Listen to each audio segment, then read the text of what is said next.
Növbəti izahla videomuza davam edirik. Sınaq nömrə 1, Gəray Aşırovun Möhtəşəm 26. Sınaq nömrə 1, sual 28. Dəyərli izləyicilər, kanalıma abunə olmağı və bəyənməyi unutmayın ki, bu kitabın demək olar ki 90% video izahını YouTube kanalımda paylaşacağım. Artıq rahatçılıqla istədiyiniz sualların izahına baxa biləcəksiniz. 28 nömrə tapşırıqla davam edirik. Deyir ki,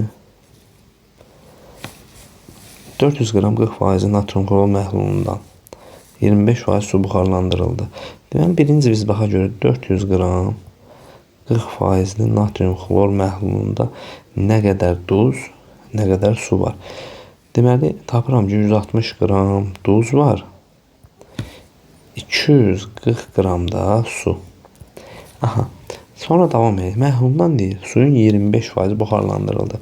240-ın 25%, yəni 4də biri 60 edir. Bundan mən 60 qram suyu buxarlandırdım. Deməli, yerdə nə qədər suyum qaldı? 180 qram. Yekunda suyum var. Sonra isə yerdə qalan məhlula suyun 3də biri qədər duz əlavə edildi. Deməli, yerdə qalan məhlulun budur, baxın. 160 duz, 180 su. Və deyir ki, bu məhlula artıq suyun 3də biri qədər, 160-ın 3də biri 60 edir. Yəni 60 qram duz əlavə edildi. Plus 60. Onda duzum oldu 220 qram duz yekunda.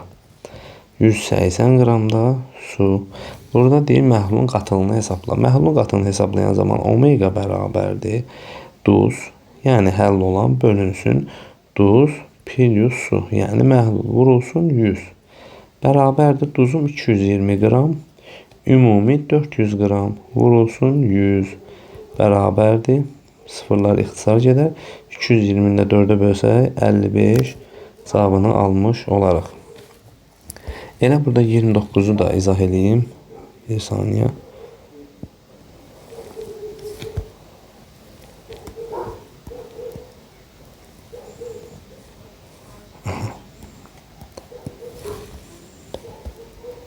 Da deyir ki, 1 qram dəm qazından yandırılması zamanı 8 kilojol istilik ayrılmışdır. Buna əsasən hansı ifadə doğrudur? Yazıram CO plus O2 alınır CO2. Ümumiyyətlə, bütün məsələləri həll edən zaman mütləq dərəcədə bunları əmsallaşdırmaq lazımdır. Əmsallaşdırmaq istilik effekti reaksiyalarından başqa kəsrlə də əmsallaşdırıb biz doğru cavaba gəlib çıxa bilərik. Amma yeganə istilik effekti reaksiyalardır ki, bunları biz artıq tam əmsallaşdırmalıyıq. Onda bunun əmsalı olur 2, bununki də olur 2. Və sonra proseslərə davam edirik. Və burada da nə verib? Delta H-ı verib x kilojol. Yəni entalpiyasını. Mən bunu istilik effektini tapsam, delta H-ını tapa bilərəm. Deməli, yazıb verib ki, 1 qram dəm qazı yanan zaman 8 kilojol istilik ayrılır. Mən də baxıram ki, 2 vurulsun 28 qram, yəni 56 qram dəm qazı yananda nə qədər istilik ayrılır? Yazıram bir B qədər. Bunu hesablasaq, 56-nı 8-ə vuranda 448. 448 kilojol. Onda mən bu reaksiyanın istilik effektini tapdım ki, 448 kilojol təbii ki, bölünsün moldur. Onda bunun delta H-ı da bərabərdir x-ə, yəni mənfi 448-ə. Bunu da x-ə işarəliyibdir. Bunu da burada saxladım. İndi davam edir. Deyir ki, CO2-nin əmələ gəlmə istiliyi 224 kilojol. Biz birinci bilməliyik ki, əmələ gəlmə istiliyi nədir? Əmələ gəlmə istiliyi 1 mol mürəkkəb maddənin bəsit maddələrdən əmələ gəlməsi zamanı ayrılan istilikdir. Axı burada fikir versəz, baxın, burada CO bəsit deyil axı. CO2-nin mən əmələ gəlmə istiliyini hesablayayım. Mən burada CO2-nin əmələ gəlmə istiliyini hesablamaqdan ötürü mütləq ki, mən burada CO-nun da əmələ gəlmə istiliyini bilməliyəm. Ona görə də mən burada CO2-ni, yəni çox vaxtı 448-i 2-yə bölürük. Amma burada bəsit maddə olsa, əgər burada karbon olsaydı, hə, CO özü mürəkkəb maddədir deyə onun da özünün ayrı əmələ gəlmə istiliyi var. Ona görə də mən burada biri hesablaya bilmərəm. CO-nun əmələ gəlmə istiliyi 224 kilojoule moldur. Eyni qaydada. Yenə də gərək mən bunu bilim ki, bunu hesablayım. Q var. Q bərabər sağ çıxılsın soluna hesablayayım. Amma bunu bilim ki hesablayayım. Ona görə də bu da olmaz. Dəm qazının yanma istiliyi 220. Bəli. Yanma istiliyi nədir? 1 mol maddə yanan zaman ayrılan istiliyə deyilir.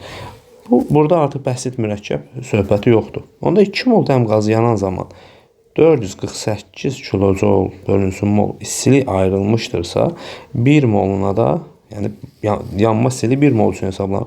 1 moluna da yazıram 1B. Buradan tapıram 224 kilojoule bölünsün moldur. Buna razıyam. 3 doğrudur. 4-də deyir ki, CO2-nin əmələ gəlmə istiliyi Y kilojoule olarsa, Y minus X bərabərdir 160-a.